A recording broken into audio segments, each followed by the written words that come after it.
Ça va?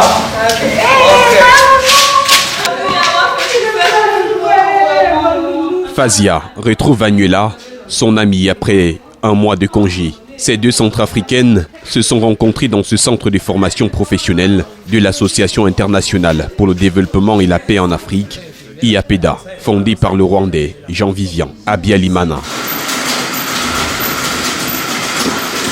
Ici, elles se forment en couture, une option bien nourrie par elles, à qui la vie n'a pas souri depuis leur arrivée au Cameroun en 2014.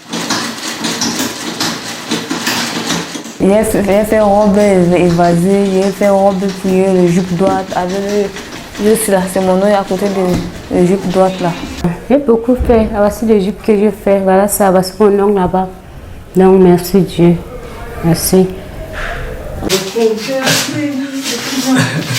Evelyne est leur professeure, elle est réfugiée centrafricaine au Cameroun. Depuis 8 ans, elle a su se démarquer dans la couture et aujourd'hui, elle est femme réfugiée volontaire au service des autres. Étant à Centrafrique, j'ai l'habitude de me battre. Je travaille là-bas.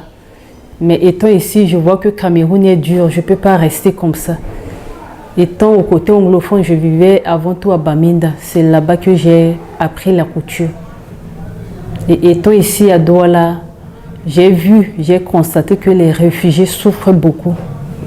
Alors, j'ai accepté de travailler avec M. Jean-Vivien et les autres pour mettre mon savoir à la disposition de mes frères et sœurs réfugiés, afin que chacun ait une profession pour les aider, comment vivre.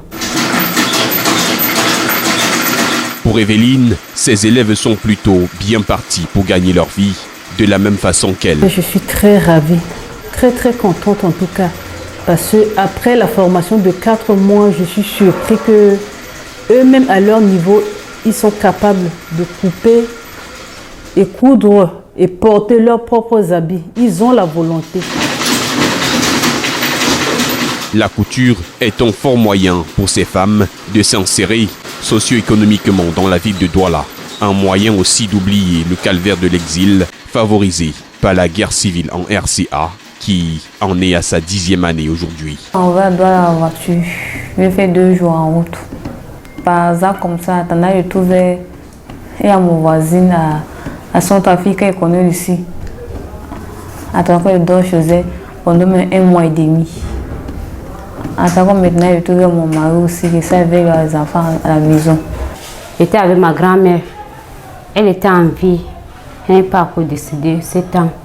Je suis arrivée avec elle ici. Ma mère elle est partie vers... Elle est sortie, elle est allée à Tchad. Donc,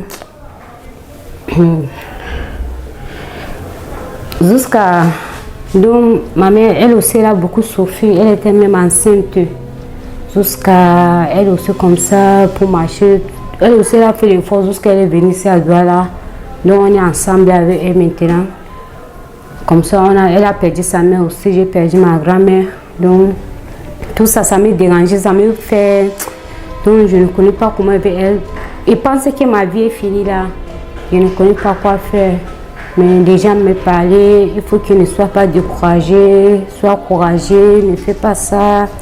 Donc, tu es encore jeune fille, ton vie est encore là. Ne dis pas que ta vie est finie, c'est fini. Non, je dis ok.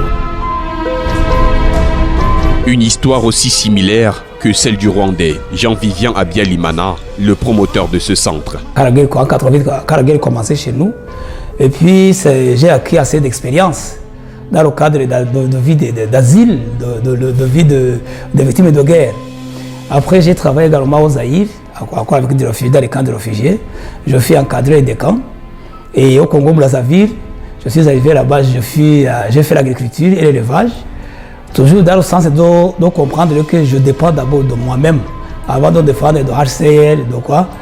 Et puis à Centrafrique, je suis de passage. Arrivé au Cameroun, le chômage m'a pris.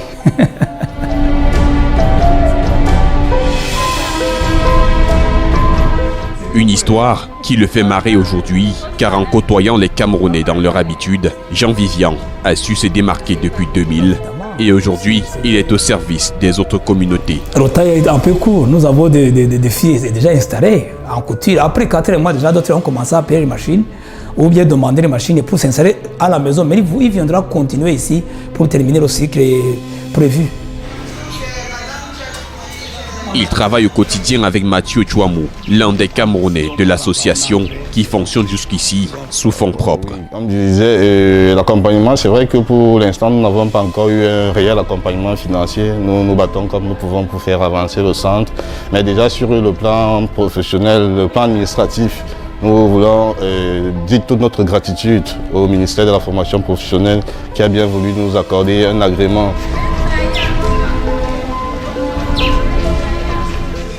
Il y a un an, le Cameroun enregistrait plus de 100 milliers de réfugiés par an, en majorité centrafricaine, selon le HCR. Si la plupart d'entre eux errent encore dans les rues de Douala et Yaoundé, dormant à la belle étoile, une bonne minorité, comme Fazia et Vanuela, ont su découvrir l'envers du malheur de l'exil.